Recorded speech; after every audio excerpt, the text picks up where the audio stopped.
Engkau ada bersamaku di tiap musim hidupku. Tak pernah kau biarkan ku sendiri.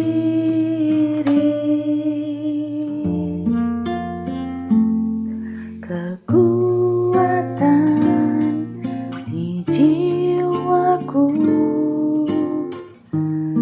adalah bersamamu. Tak pernah ku ragukan kasih-Mu.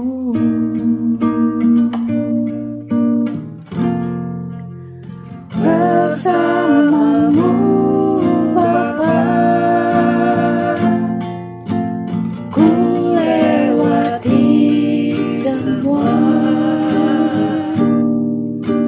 perkenanan-Mu yang teguhkan hatiku. Engkau yang bertindak, memberi pertolongan, anugerah-Mu besar melimpah bagiku.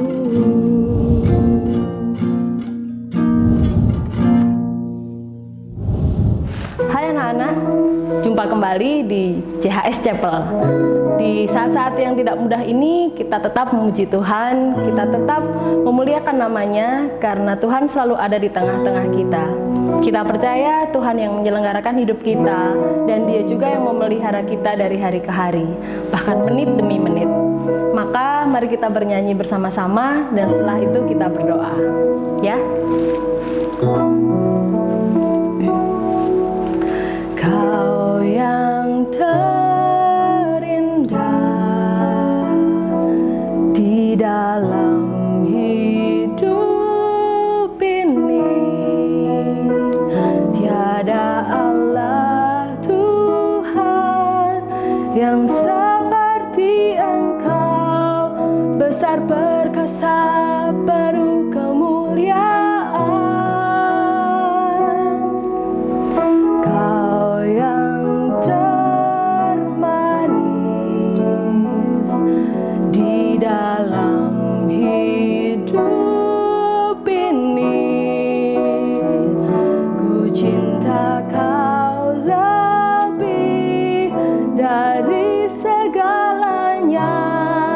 Besar kasih setiamu kepadaku, ku sembah Kau ya Allahku, ku tinggikan nama-Mu selalu, tiada lutut tak bertelut.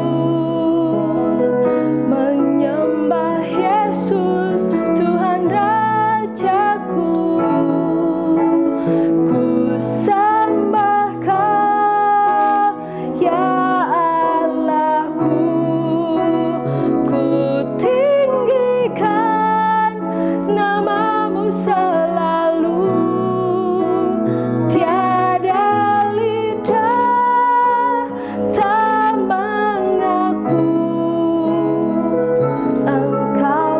Yesus Tuhan Rajaku, Engkaulah Yesus Tuhan Rajaku, Engkaulah Yesus Tuhan Rajaku.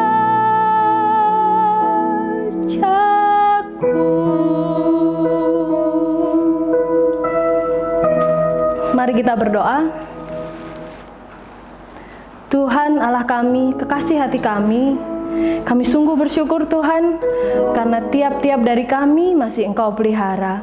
Kami bersyukur Tuhan karena rencana-Mu selalu berjalan dalam kehidupan masing-masing dari kami. Tuhan, kami kami sungguh percaya bahwa pada saat ini kami dapat menyaksikan Chapel JHS ini dan berdoa bersama-sama dari tempat kami masing-masing. Itu semua adalah seturut dengan kehendak-Mu. Kami mohon Tuhan, semoga saat ini kami dapat menyenangkan hati-Mu, memuliakan nama-Mu, dan kami sendiri diberikan penghiburan oleh Roh Kudus dalam menjalani hari-hari kami. Tuhan, kami serahkan waktu ini ke dalam tangan kasih-Mu, kami serahkan diri kami, dan kami haturkan semua doa ini ke dalam tangan-Mu, dalam nama Tuhan Yesus, Tuhan dan pengantara kami. Amin. Selamat pagi. Oke, hari ini kita akan bersama-sama membahas tentang kepemimpinan atau leadership. Karis punya 3 core value, yaitu karakter, leadership, dan creativity. Nah, hari ini kita akan bahas tentang kepemimpinan. Kita akan undang satu sosok atau seseorang yang sangat mempunyai pengaruh, karena kepemimpinan bicara tentang pengaruh. Siapa dia? Kita sambut sama-sama Teacher Maria Santoso. Oke, kita memang bertemu orang yang spesial hari ini. Selamat pagi, Teacher Maria. Selamat pagi, Teacher Dana. Apa kabarnya? Baik. Baik, oke. Dek nih gimana sama Eden? Ya, baik-baik lah ya. Sehat semua ya? Sehat, kelihatan puji Tuhan. dari badannya memang sudah sehat semua. Iya, amin. Oke. Ini menggelitik, mungkin ditanyakan juga oleh murid-murid semua. Apakah Teacher Maria ngajar di Karis ini memang langsung jadi seorang prinsipal atau kepala sekolah? Enggak, Teacher Dana. Oh, tidak? Jadi awalnya itu pertama kali saya menjadi wali kelas 1, Teacher Dana. 1 SD tapi. 1 SD? Iya. Oh iya. Kelas 1 SD, Teacher Dana. Gimana perasaannya waktu jadi wali kelas 1 gitu? Kan lucu-lucu ya anaknya, lucu-lucu, kadang jengkelin begitu ya, gimana? Kalau dulu waktu pertama kali dikasih tahu langsung tertekan batin saya. Ya, karena membayangkan mengurus sekian anak usia 6 tahun waktu itu, dan mayoritas anak tunggal. Oh, mayoritas anak tunggal. Berarti anak ini rata-rata manja begitu ya? Manja sih tidak. Tapi kemauannya kuat. Contoh, kasih contoh. Jadi kalau misalnya berbagi mainan gitu ya, di kelas. Oh, enggak, jangan mainan deh. Dulu itu kita ada komputer di kelas. Setiap kelas ada 2 komputer. Nah, itu sudah ada jadwalnya. Anak-anak harus bergantian pakai komputernya. Nah, tapi akan ada anak-anak yang tidak peduli dengan jadwal. Jadi waktu temennya pakai komputer, pasti akan ada perkelahian setempat di sekitar komputer situ, dan itu terjadi setiap hari. Ini punya aku duluan. Ya, aku kan mau juga gitu. Ya, seperti itu tantangannya, Teacher. Tapi seneng sih, seneng. Kalau sekarang lihat saya seneng, tapi dulu waktu menjalani ya seneng. Tim ini agak gimana ya? Tapi seneng sih, overall seneng. Oke. Sejak kapan untuk jadi guru, Teacher ya? Saya jadi guru di Karis itu sejak 2002. Jadi 2002. sejak tahun ajaran pertama Karis itu saya ada. Oh, bisa jadi anak-anak yang sekarang di SMP ini belum lahir malahan ya? Waduh, iya kayaknya belum. Ada yang belum lahir 2002. Oh ya, banyak nih, Jal. Ya? Nah, ini kan kelahiran tahun berapa nih mereka nih? Berapa ya? 2003 mungkin? Enggak 2003 enggak? Ya? 2000 ya. 2007 mana? Mungkin ya, 2005 mungkin ya, 2006 mungkin. Iya. Wah, masih belum direncanakan orang tua, ternyata Teacher Maria sudah jadi guru. Anak-anak itu belum. Oke, Teacher Maria, kalau tadinya awalnya jadi guru, kemudian kapan sih Teacher Maria ini jadi kepala sekolah? Jadi kepala sekolah itu sejak 2011. 2011? Ya. Langsung di SMP? Oh enggak, di SD dulu. Di SD dulu? SD dulu, terus sempat merangkap TK dan SD, kemudian baru dipindah ke SMP. Begitu. Oke, nah hari ini kan sebenarnya kita ini tadi juga sudah saya sampaikan bahwa kita akan membahas tentang masalah kepemimpinan begitu. Nah, ini menurut Teacher Maria sendiri ya, oh saya ini jadi pemimpin, kira-kira kriteria awal yang harus saya miliki itu apa sih sebenarnya? Jujur waktu awal pertama kali diminta bergabung di tim kepemimpinan itu saya bergumul karena saya tidak melihat diri saya ini sebagai seorang pemimpin. Saya ini cenderung pemalu.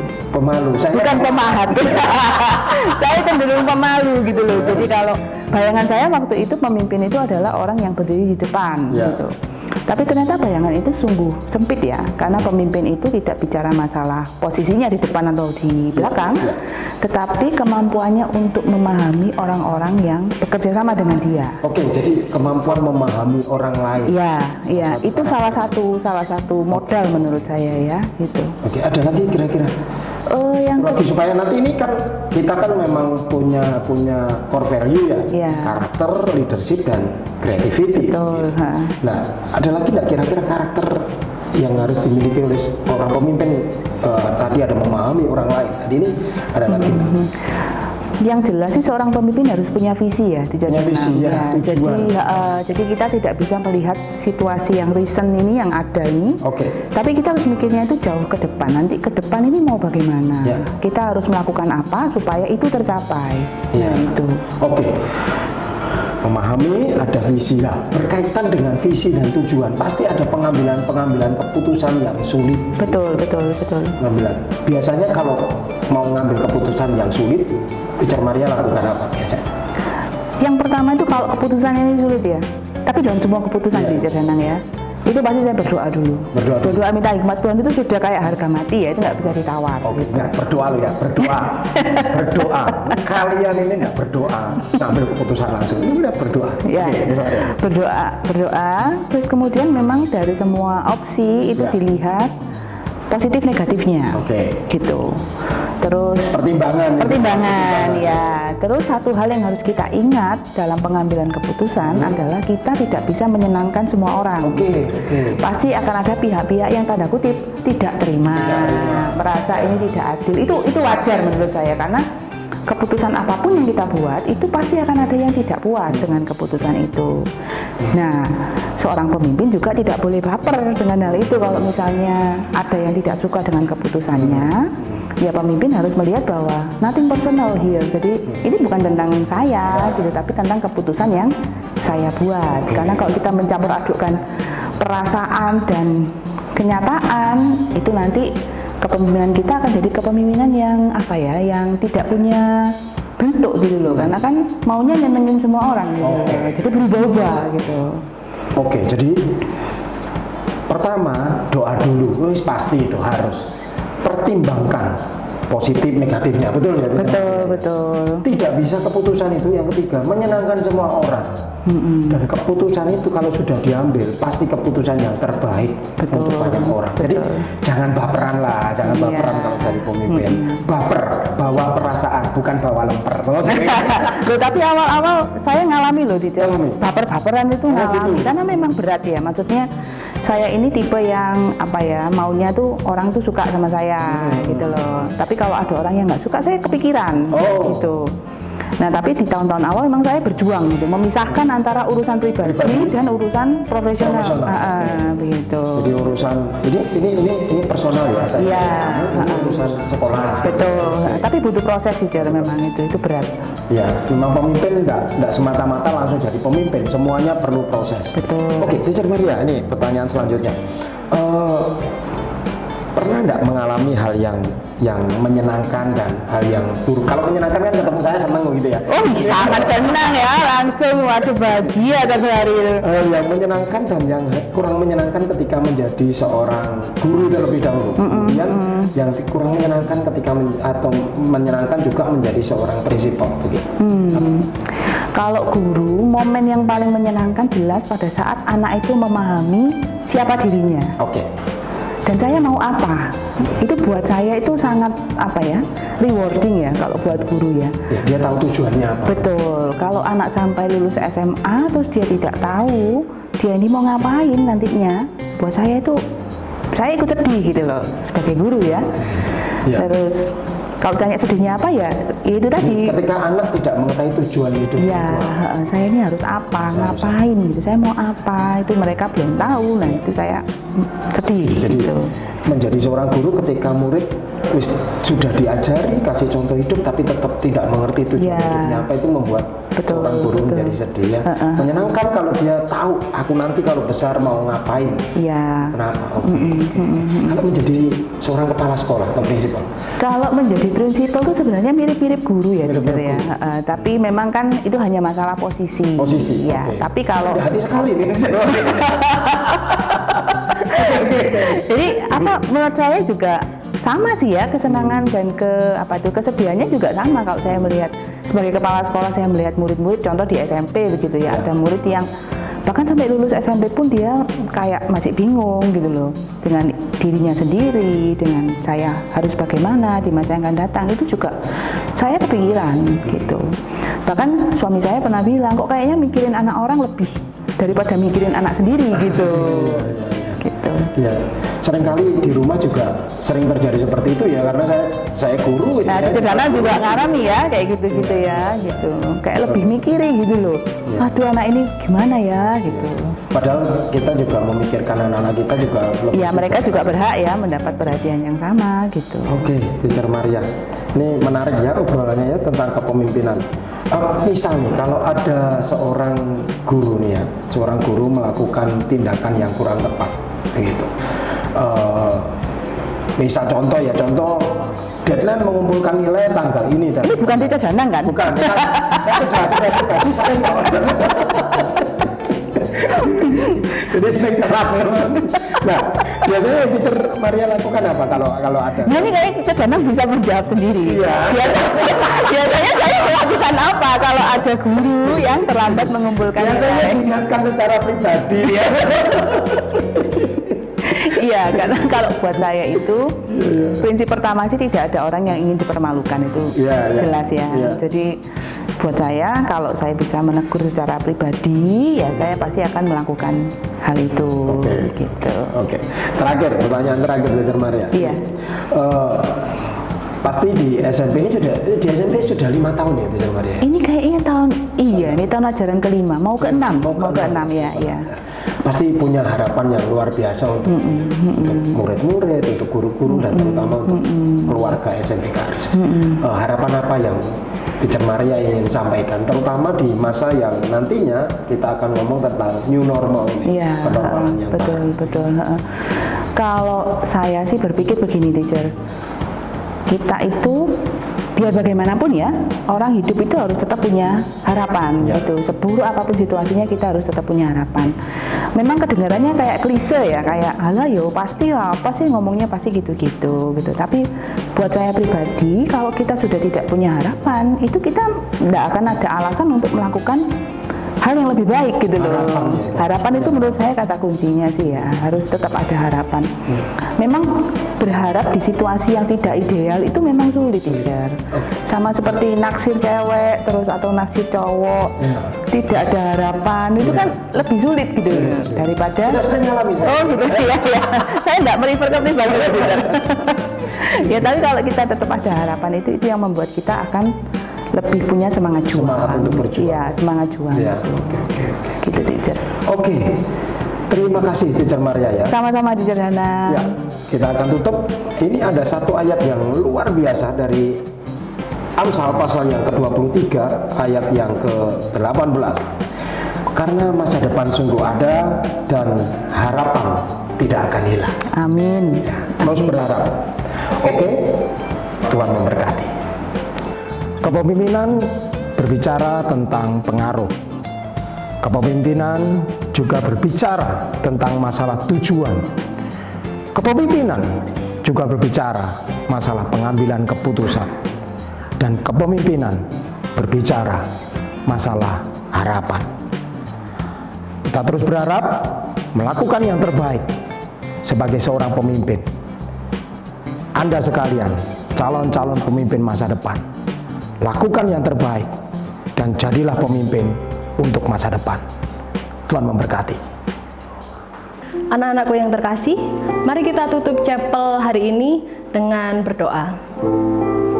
Mari kita berdoa. Tuhan Allah Bapa kami yang sungguh mengasihi kami, bersyukur Tuhan karena kami boleh diberikan penyegaran baru dan penyemangat baru di dalam chapel ini. Kami bersyukur Tuhan, Engkau menciptakan pemimpin dalam diri kami masing-masing.